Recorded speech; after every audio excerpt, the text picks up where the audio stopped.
ಒಮ್ಮೆ ಒಂದು ಸುಂದರ ತೋಟದಲ್ಲಿ ಚಿನ್ನಿ ಎಂಬ ಚಿಕ್ಕ ಚಿಟ್ಟೆಯಿದ್ದಳು.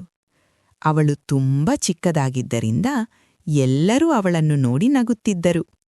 ಒಂದು ದಿನ ಚಿನ್ನಿ ಹೇಳಿದಳು, ನನಗೆ ಆಕಾಶದ ತುಂಬ ಎತ್ತರಕ್ಕೆ ಹಾರಬೇಕು. ಅದಕ್ಕೆ ದೊಡ್ಡ ಚಿಟ್ಟೆಗಳು ನಕ್ಕು, ನೀನು ಚಿಕ್ಕದು, ನಿನಗೆ ಅದು ಸಾಧ್ಯವಿಲ್ಲ ಎಂದವು. ಚಿನ್ನಿಗೆ ಸ್ವಲ್ಪ ದುಃಖವಾಯಿತು. ಆದರೆ ಅವಳು ಕೈಬಿಡಲಿಲ್ಲ. ಪ್ರತಿದಿನ ಬೆಳಗ್ಗೆ ಬೇಗ ಎದ್ದು ಸ್ವಲ್ಪ ಸ್ವಲ್ಪ ಹಾರುವ ಅಭ್ಯಾಸ ಮಾಡುತ್ತಿದ್ದಳು. ಬಿದ್ದಾಗ ಮತ್ತೆ ಎದ್ದು ಪ್ರಯತ್ನ ಮಾಡುತ್ತಿದ್ದಳು. ಒಂದು ದಿನ ಚಿನ್ನಿ ತುಂಬ ಎತ್ತರಕ್ಕೆ ಹಾರಿದಳು. ಎಲ್ಲಾ ಚಿಟ್ಟೆಗಳು ಆಶ್ಚರ್ಯದಿಂದ ನೋಡಿದವು. ಅವರು ಹೇಳಿದರು, ಚಿನ್ನಿ, ನೀನು ನಮಗೆ ಪಾಠ ಕಲಿಸಿದ್ದೆ.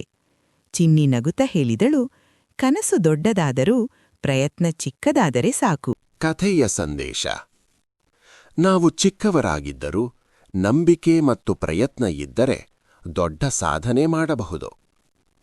ನಾವು ಚಿಕ್ಕವರಾಗಿದ್ದರೂ ನಮ್ಮಲ್ಲಿ ನಂಬಿಕೆ ಇದ್ದರೆ ಮತ್ತು ಪ್ರಯತ್ನ ಮಾಡಿದರೆ ದೊಡ್ಡ ಕನಸುಗಳು ನಿಜವಾಗುತ್ತವೆ.